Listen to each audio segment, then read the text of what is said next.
What's up, guys? It's Tony and Cam here, and in this video we're going to be answering the most common questions that we get about A-frames.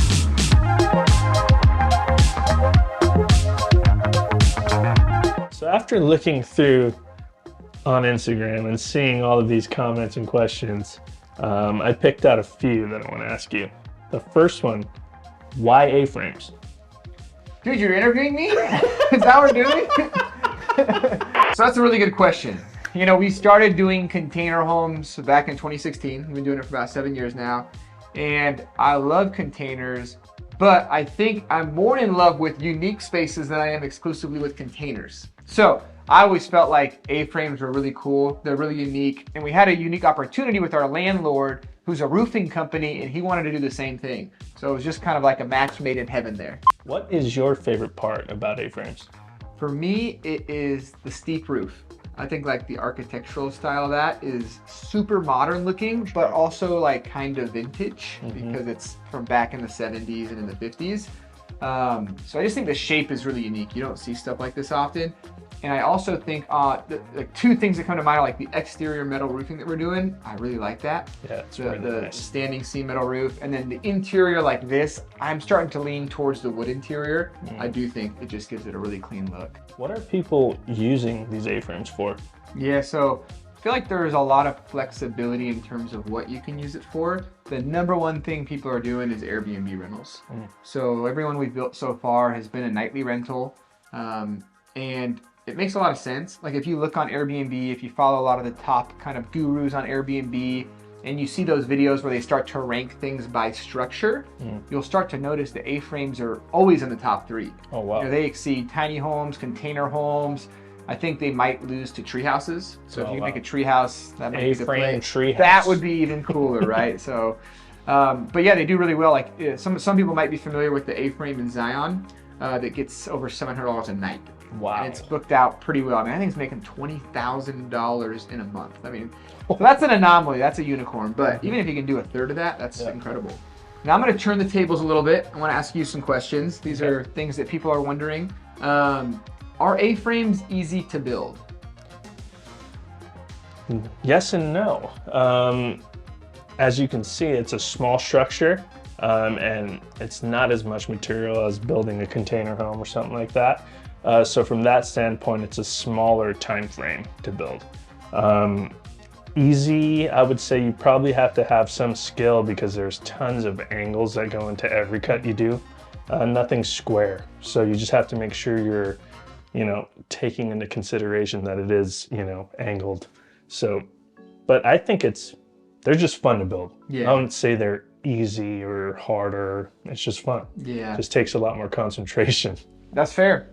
And in terms of cost to build, what would you say, are they more affordable than things like container homes, or how do you kind of see that aspect of it? Absolutely. Yeah. I mean, it's a lot.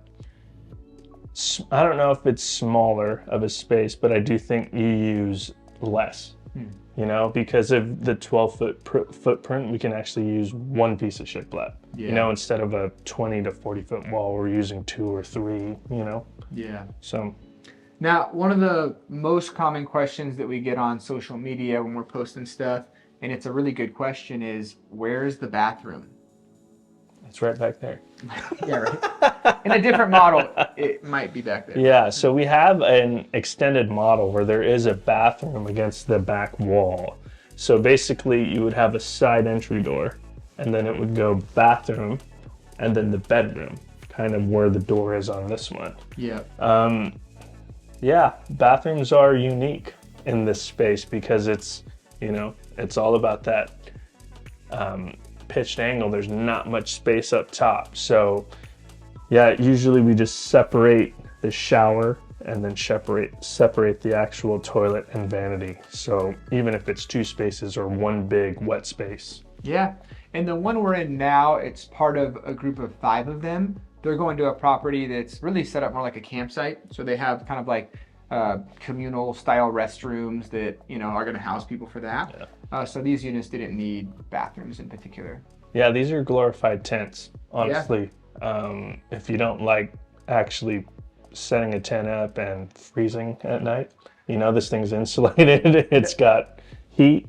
Yeah. So That's a really easy. good point, because we've been talking to a lot of like glamping site owners, and they've actually been really drawn to this product, which has surprised me. I don't have a ton of experience in the glamping space, but I always thought, oh man, you can get a tent for $300. Like, why would you want an A-frame that could be $30,000? Yeah. And the truth is a lot of these guys, they get these glamping tents, but they can't rent out half the year because it's freezing outside. Yeah, for sure. So they're not insulated, the glamping tents, and they keep having issues with them. The zippers keep breaking, a big windstorm comes and blows it over. They just might not last as long. Whereas something like this, what's cool, especially with the way this is built, this isn't like a cheap A-frame build that's gonna last 7 years. Yeah. And this is an A-frame that's gonna last 70 years. Yeah. So your return on investment on this thing is gonna be 100 times what you put into it. Talk about a cool heirloom piece, dude, to pass down to like family. You know? Cool, that'd be tight. Yeah, we've had friends that have wanted to do this as even like an office. So Zach here, who's filming, he's been daydreaming lately, and he's been saying, man, I think I need to put this in my backyard. So you can do a lot of things with them. For sure. So coming from the container world, how do you insulate something like this? Yeah, so this is a little bit different than things you have to deal with containers. Containers have a non-breathable exterior, right? It's solid steel. Oh. These don't have that. So these walls are a little bit more breathable, which just means there's a little bit more flexibility on the type of insulation that you can choose. My favorite insulation to go with is still closed-cell spray foam. The R value on that is going to be the best per inch. It's also very rigid. You spray this thing with spray foam, this thing is like strong. Yeah. I'm a big fan spraying the side walls, your end walls, as well as your underside. I think some people can forget to do that, but doing the underside is really important. A more affordable option could just be going with bat foam insulation or some type of foam board insulation, EPS foam, but spray foam is my favorite. Nice. So what kind of HVAC system do you use in this particular home? Yeah, so the topic of like heating, cooling, ventilation are all really important depending on where you're putting your space, right? Wherever your A-frame is going to go.